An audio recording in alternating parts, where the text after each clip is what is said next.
Buenos días. Cantamos esta canción y me hace pensar que, bueno, mis padres, cuando yo nací, mis padres creían en Dios, ¿vale? Entonces he tenido esa suerte en la vida de que desde bien pequeño, pues ya, siempre Dios ha estado presente en mi casa. Y, bueno, toda cosa positiva siempre tiene su contrapartida, y es que, como muchos hijos de creyentes, a lo mejor sentís identificados conmigo, no sé muy bien cuándo tomé una decisión por Jesús. Tengo momentos con Dios, he tenido momentos con Dios, pero no tengo muy claro. Pero sí, cuando estaba pensando en esta canción que estábamos cantando, sí me acuerdo que con 7 años, y me parece muy pequeño, pero tenía 7 años, eso me cuentan mis padres, así que, porque sí recuerdo el momento, pero ellos me dicen que era con 7 años, la edad que ahora va a cumplir mi hijo. Estaba yo en la otra iglesia escuchando a Paco Guerra predicar, y no es que él hiciera un énfasis sobre el infierno, pero mencionó el infierno, porque es real, entonces mencionó el infierno y me acuerdo que tuve mucho miedo. Tuve mucho miedo. Y cuando escuché a Paco decir que la solución para esquivar eso era creer en Jesús, yo dije, pues yo quiero creer en Jesús, o sea, yo no quiero ir a ese sitio, o sea, me da mucho miedo. Y llegué a la conclusión de que yo tenía que pedir a Jesús que me salvara, entonces yo le pedí a Jesús que me salvara. Yo no sé si ese fue mi momento de conversión, pero sí te puedo decir que viví muchos años con ese miedo a la muerte, y aún no me puedo separar de Dios por miedo, porque no quiero evitar el castigo. Con 20 largos, 22, 23, 21, ahí ya me enamoré de Jesús. Y no sé si mi conversión fue a los 7 o fue a los 22 o 23 o 21, así que no me acuerdo. Pero sé que ahí ya me enamoré de Jesús. Y ya no me daba tanto miedo el infierno como la ilusión que tengo, y de verdad te lo digo de corazón, de un día estar con Jesús. De tener ese encuentro cara a cara. ¿Sabes? De poder estar hablando con Él. ¿Sabes? Poder tener ya esas conversaciones a sus pies y poder escuchar sus historias y pedirle, por favor, cuéntame la del hijo pródigo, pero cuéntamela solo a mí, por favor. Quiero escucharla, quiero que tú me la cuentes. Porque el personaje de Jesús a mí me tiene fascinado, me tiene enamorado. Me encanta. Y lo leo, e intento estudiar y leo libros sobre el tema, y tengo la sensación de que no le conozco aún todo lo que podría conocer, que no entiendo todo lo que él hacía, como muchas veces me creo, y soy un enamorado de sus conversaciones. Jesús tuvo conversaciones fascinantes, y estoy deseando poder tener esas conversaciones el día que yo ya no esté aquí en la tierra o el día que Él venga.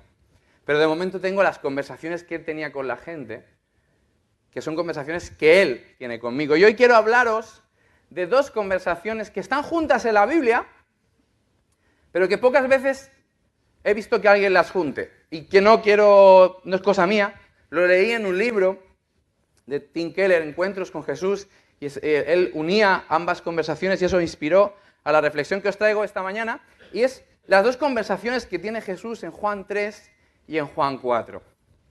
Son 2 conversaciones que aparentemente son muy diferentes, pero tienen puntos en común y tienen diferencias que vale la pena que podamos contrastar y reflexionar sobre ellas, y que tiene que ver conmigo. Y sobre todo tiene un tema en común ambas conversaciones, y es el pecado. El pecado, esa palabra que en este mundo posmoderno en el que vivimos ha quedado muy maltratada.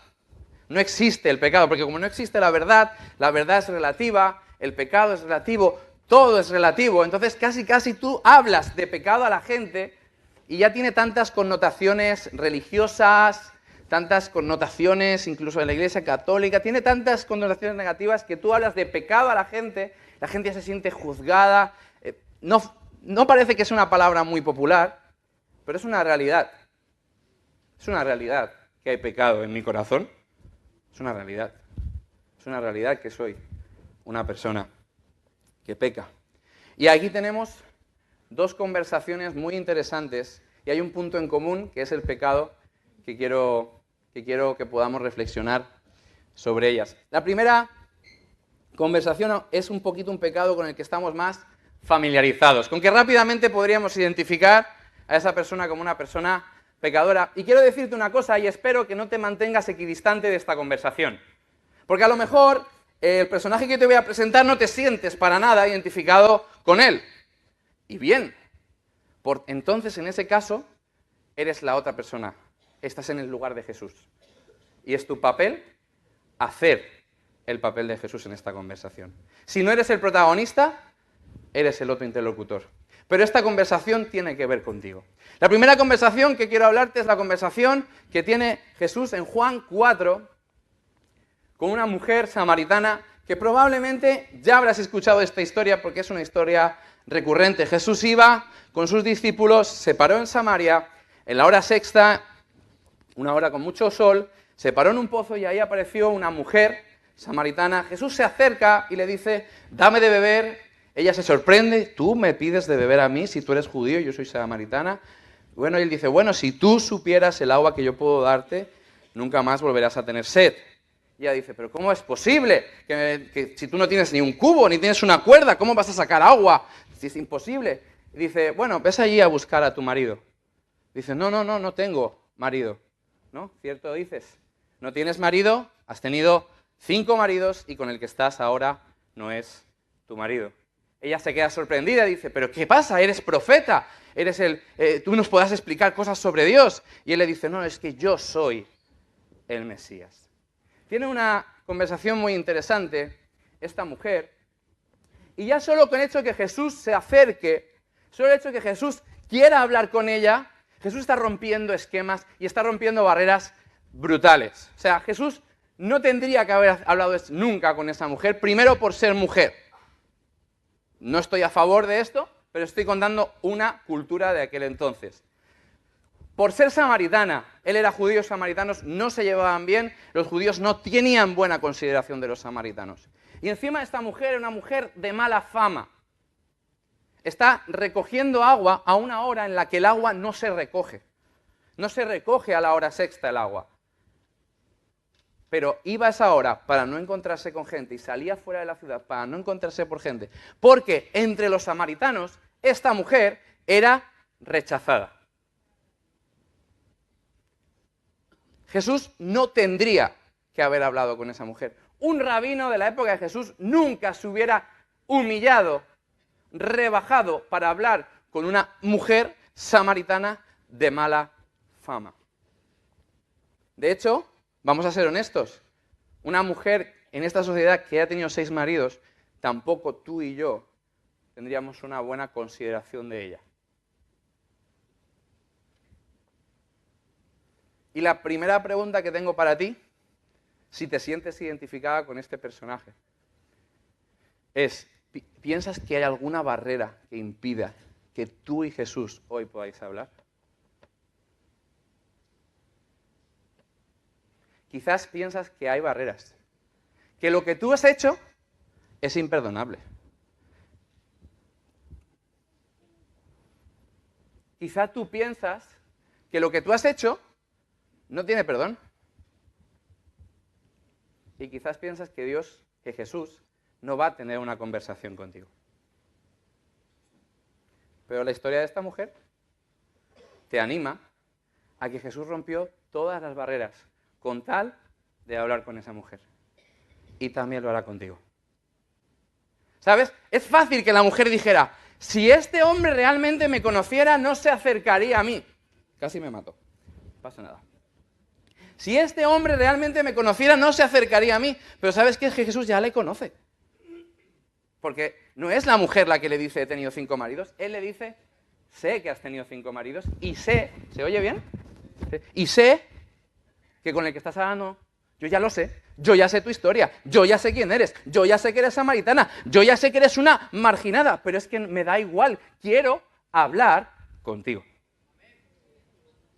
Y si tú te sientes identificada con esta persona, te aseguro que Jesús quiere tener una conversación contigo. Pero si no te sientes identificada con esta persona, te va a agotar pregunta.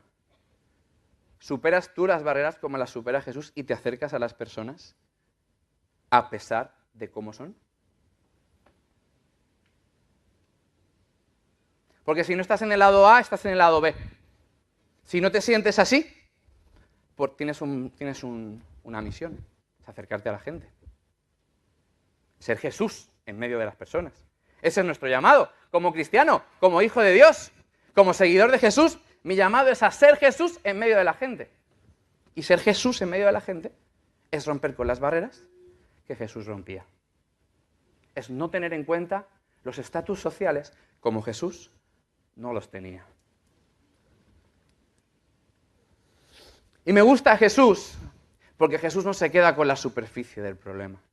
Y eso es muy nuestro, porque somos dados a juzgar rápido. Rápidamente podríamos juzgar a esta mujer por haber tenido tantos maridos. Pero si te fijas, Jesús no le dice, sí, aquí está cayendo un poco de agua, pero vamos a quitar, no se mojen los micros, no pasa nada. Jesús no se acerca a la mujer y le dice, bueno, vamos a hablar de tus problemas con las relaciones, con los hombres, vamos a hablar de tu problema. Siéntate, debes casarte, debes regularizar tu situación. Jesús no tiene esa conversación porque Jesús sabe que el problema de esta mujer, permitirme la palabra, no es su lujuria. El problema de esta mujer es que tiene una necesidad mucho más profunda, que ella no está sabiendo llenar y lo está intentando llenar con lo que cree que quizás puede satisfacerle. Jesús se va más allá de lo que se ve y le dice, mira, yo tengo algo, porque yo sé que tú tienes sed. Y sé que estás buscando fuera de ti saciar algo que está dentro de ti y no te estás saciando y estás probando uno y otro y otro y otro porque sé que estás buscando algo. Pero ¿sabes qué? Yo vengo a ofrecerte ese algo y ese algo está dentro de ti. Hay una necesidad dentro de ti que yo he venido a cubrir. Y entonces hay otra pregunta. Si te sientes identificado con este personaje, te pregunto, ¿eres consciente de la profunda necesidad que tienes de Dios? Porque a lo mejor se manifiesta en cosas que aparentemente no son de Dios. Pero solo es un indicador. Es como el piloto de un coche que enciende una luz y avisa que hay un problema. Pero el problema no está en esa bombilla que se enciende. El problema está en el motor y hay que trabajar y arreglar el motor del coche.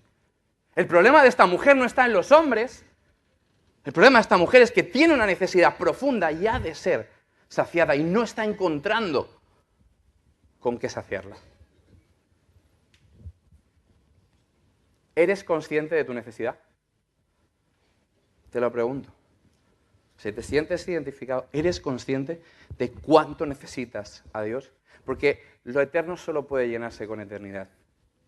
Pero luego os hablaré un poco de esto. Pero si no te sientes identificado, estás en el otro lado de la conversación, te pregunto, ¿eres capaz de mirar más allá y ayudar a las personas a encontrarse con Dios? ¿Donde van a encontrar de verdad el lugar donde saciarse? ¿O juzgamos al que tiene un comportamiento al que no nos parece adecuado, sin mirar un poquito más allá de por qué esta persona hace esto? ¿Miro más allá o juzgo? Jesús no juzgó. Jesús miró más allá y ayudó a esa mujer a encontrarse con él mismo, con Dios. Y eso es lo que tú y yo deberíamos hacer. Ayudar a otros. Y ayudar a nuestros hijos a conocer a ese Dios. Vamos a dejar este concepto aquí aparcado del hueco que tiene esta mujer dentro de ella, ¿vale? ¿Vale? Lo dejamos aquí, lo aparcamos y vámonos a la otra conversación. Porque un capítulo antes, Jesús tiene una conversación con un tipo que es radicalmente diferente.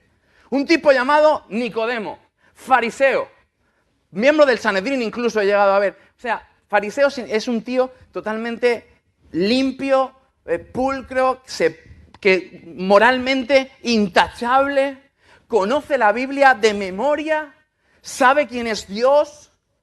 O sea, imagínatelo. O sea, es todo lo contrario a lo que esa mujer sería. Judío, Y tiene una inquietud porque ni siquiera se suma a lo que piensa su grupo, los fariseos, y están en contra de Jesús, sino que él se acerca a Jesús y tiene una conversación con él porque tiene inquietudes. Y entonces se acerca a Jesús y dice, bueno, Jesús, yo sé que tú eres un gran hombre, estoy parafraseando un poco, puedes leer la historia, yo sé que tú vienes de parte de Dios, y empieza a hacer un discurso como muy bonito y tal, y Jesús le corta y le dice, Nicodemo, si tú quieres conocer a Jesús, tienes que nacer de nuevo. Pa. Le corta. Puedes leerlo. Qué diferente trata Jesús a uno y a otro. Con la mujer samaritana tienes versículos y versículos de conversación donde Jesús se acerca y poquito a poquito le va acercando a esta mujer a Dios. Le dice, dame de beber, y ella, no tengo de beber, bueno, yo te vengo a ofrecer algo bueno, pero si no tienes cuerda, y tiene una conversación larga hasta que al final Jesús llega y confronta a la mujer con su pecado. En cambio, con Nicodemo, Jesús tiene una conversación con él, Nicodemo le dice una frase y a la siguiente frase Jesús dice, Nicodemo, que tienes que nacer de nuevo. ¡Pah! Súper creativo Dios. Jesús creativo. Si te fijas, trata a una persona de una manera y a otra persona de otra. Quizás, si me lo permitís la expresión, trata a la mujer samaritana con más mano izquierda, con quizá más cariño, va preparando el terreno, y al otro le traba con mano derecha. Jesús trata a dos personas diferentes de maneras diferentes, porque Dios es un Dios creativo. Estaba estudiando la historia de los Hechos esta semana y miraba cómo Dios había hecho milagros y conversiones con las sanidades de Pedro, con los discursos de Pablo, con conversaciones con el etíope, con milagros. O sea, Dios convierte, creo que encontré 6 maneras diferentes en las que la gente conocía a Jesús. Y nosotros seguimos empeñados en hacerlo todo de la misma manera, y el que quiera conocer, que conozca. Porque yo ya he lanzado mi mensaje, y está mi mensaje, y esta es la verdad, y al que no le guste que, bueno, pues no es cosa mía, yo ya lo he dicho. No me preocupa quién escucha, yo lo digo. Y si no viene la gente a la iglesia, pues ese no es mi problema. Permitirme un poco la expresión, pero a veces somos así, lo decimos de una manera, para todos igual. Jesús se acercaba a cada uno, y a cada uno de manera diferente. A lo mejor si hubieran estado a la misma mesa, Nicodemo hubiera dicho, esto no es justo, a ella la estás tratando mejor que a mí. ¿A mí por qué me das más cera?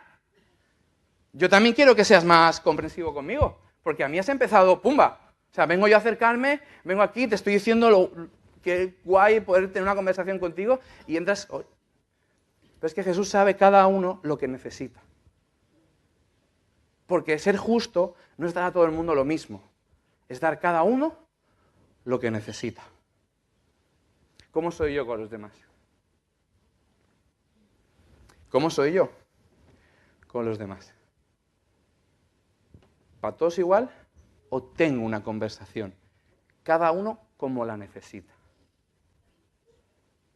Son reflexiones que tengo que hacer. Porque si quiero ser como Jesús...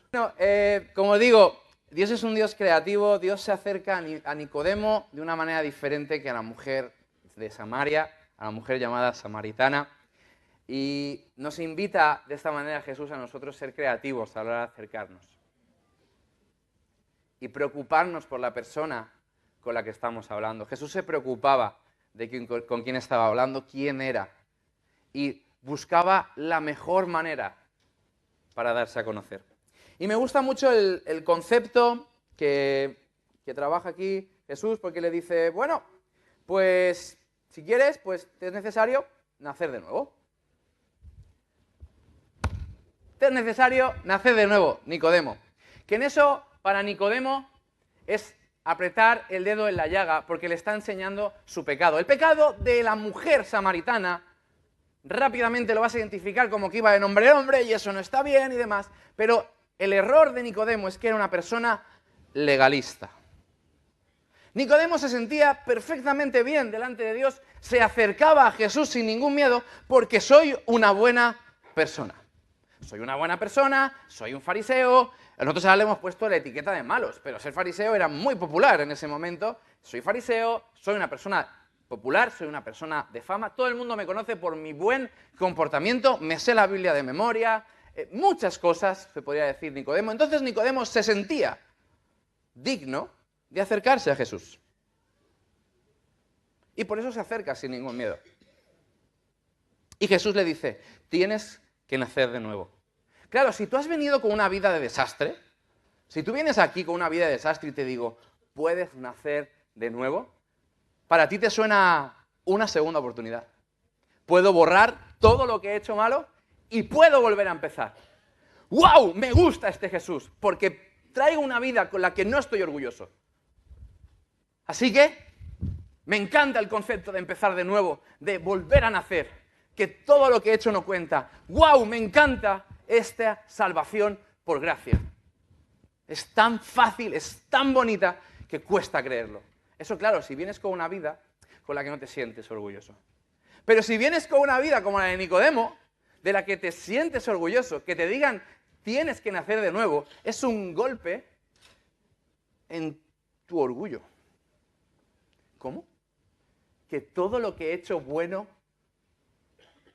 que llevo una vida casi perfecta, que me he portado bien siempre, ¿no cuenta? ¿Cómo es esto? Si llevo viniendo todos los domingos a la iglesia, si nunca he faltado, si siempre he sido correcto, amable, he pagado mis impuestos y soy un empleado modélico, ¿cómo que eso no cuenta? Es que la salvación es por gracia, Nicodemo. ¿Cómo? ¿Qué? Nicodemo se queda como diciendo, pero ¿cómo es posible? O sea, tengo que volver a meterme en el vientre de mi madre. O sea, fíjate, un hombre tan inteligente, al final la pregunta tan absurda que haga, ¿qué hago? ¿Me meto en el vientre de mi madre otra vez? No, tienes que nacer de nuevo, Nicodemo. Precisamente, lo único que Nicodemo no podía hacer. Porque Nicodemo venía de la religión del hacer. ¿Qué tengo que hacer? Pues nada, nacer de nuevo. ¡Hala! A ver si sabes. Ah, es que la salvación es por gracia, Nicodemo. No se trata de ser, no se trata de hacer, se trata de ser. Y así como naciste por gracia, por decisión de tus padres, tú no decidiste que debían nacer. Tienes que pedirle al Espíritu que te haga nacer de nuevo. Y Él en su gracia te lo concederá. Pero no depende de ti, Nicodemo. Porque Nicodemo también tiene un agujero dentro de él y lo intenta llenar portándose bien.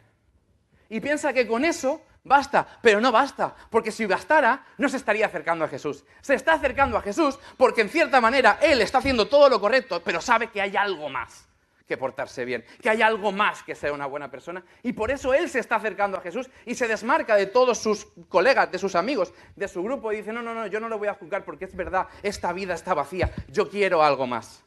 Lo que pasa es que Nicodemo, en vez de llenarlo con mujeres, por hacer el símil con la mujer samaritana, lo está llenando con portarse bien, con buenas acciones, con ser una buena persona, pero está llenando una necesidad profunda dentro de él que no está sabiendo reconocer, y Jesús le está enseñando, mira, es que así tampoco se va a llenar.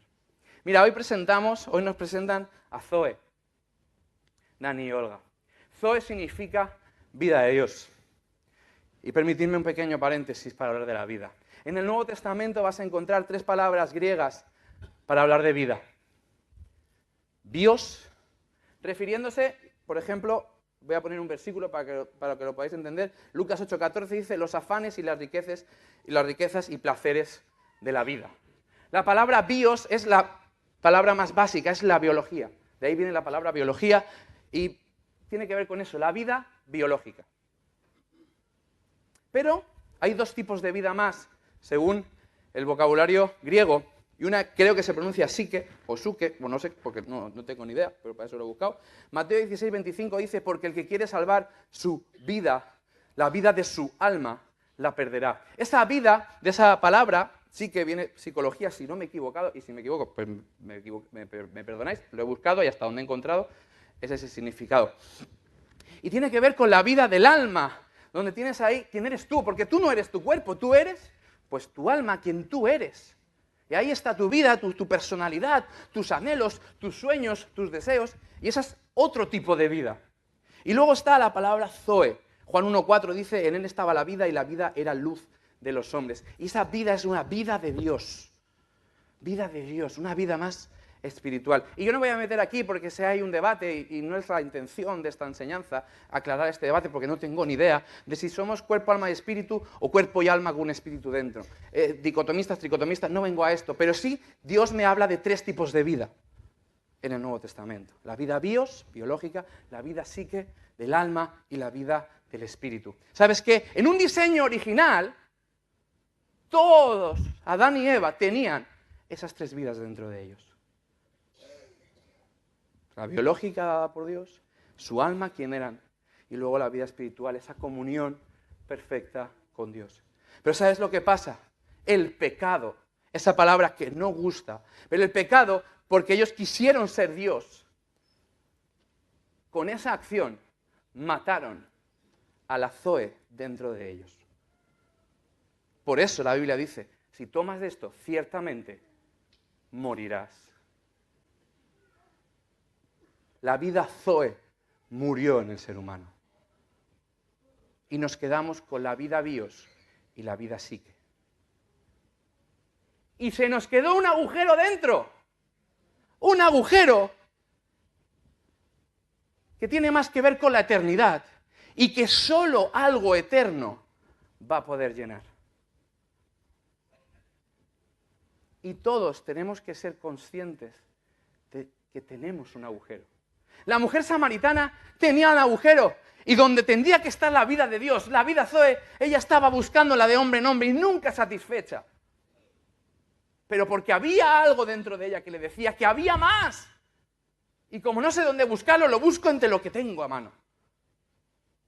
El pobre Nicodemo le pasa lo mismo, tiene un agujero en la vida espiritual que él no ha conocido a Dios y entonces no ha vuelto a vivir en esa vida. Y entonces él está buscando portarse bien para alcanzar eso, pero no puede, no llega, no basta con portarse bien. Y siente un vacío y nada le basta.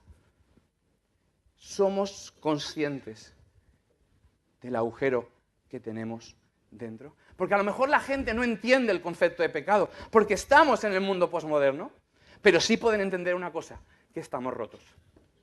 Que estamos rotos por dentro. Y que estamos buscando llenándonos con lo que hay a nuestra mano. Pero nada basta. No sé dónde estás tú en esta historia, pero sé que estás en una parte de esta historia. Si te sientes demasiado bueno para acercarte a Dios, tienes un problema de legalismo. Porque no eres suficiente bueno para acercarte a Dios.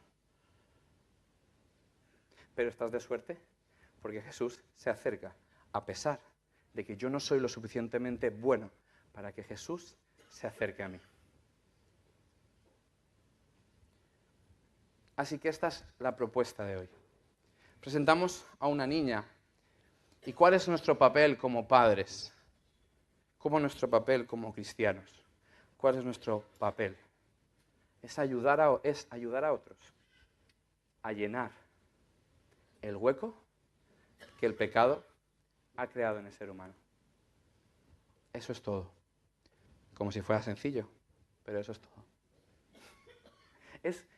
El papel que tienen Dani y Olga con Zoe no es intentar que venga todos los domingos a la iglesia, que se aprenda los versículos de memoria, que sea una buena niña, aunque todo eso suma y nos quita dolores de cabeza a los padres. Pero el propósito es, hija, solo Dios va a llenar el hueco que tú ya tienes dentro. Y ellos tienen que tener esa conversación como padres, una conversación sensible a la necesidad de su hija, para ayudarle en algún momento a entender que lo que no te está llenando, que lo que tú estás buscando, se llama Dios. Y Él te va a dar vida, y vida en abundancia. Te va a dar una vida Zoe. Y eso va a llenarte. Pero es el papel de padres de ellos dos. Pero es que es tu papel y es mi papel. Con nuestros hijos y con las personas de nuestro alrededor, que están gritando porque necesitan saciar su agujero con lo que sea. Y no siempre va a ser con cosas malas que tú y yo consideramos malas. A veces sí, pero a veces será con otras cosas. Y siempre llegarán a la misma conclusión, que todo está vacío, solo Dios llena de verdad. Hay gente que vive para cumplir sus sueños y cuando los cumple se da cuenta que están vacíos. Hay gente que sueña con cuidar a sus hijos y sus hijos crecen y se van. Los hijos no son un regalo, son un préstamo. Y entonces su vida le queda vacía porque ha definido toda su vida en ser padre y en ser madre. Trabajo, llegar a la cúspide en tu trabajo, y lo logras, lo cobras, eres el jefe y está vacío. Cenizas. Cenizas. Porque solo lo eterno puede saciar una necesidad eterna. Sí que esa es la propuesta. Seamos conscientes de que estamos rotos por dentro. Seamos conscientes. No sé cómo se manifiesta tu ruptura, pero estás roto por dentro. Solo tienes que averiguar cómo se está manifestando y con qué lo estás cubriendo. Y si tú ya has aceptado a Jesús y Dios ya te está restaurando, ya te está arreglando, tienes una misión y es ayudar a otros a ser conscientes de su ruptura interior. Acercarte con creatividad, no con juicio, ni a todos de la misma manera. Y a través de una conversación tuya ellos puedan tener una conversación con Jesús, donde se den cuenta que solo Jesús llena. Que Dios os bendiga.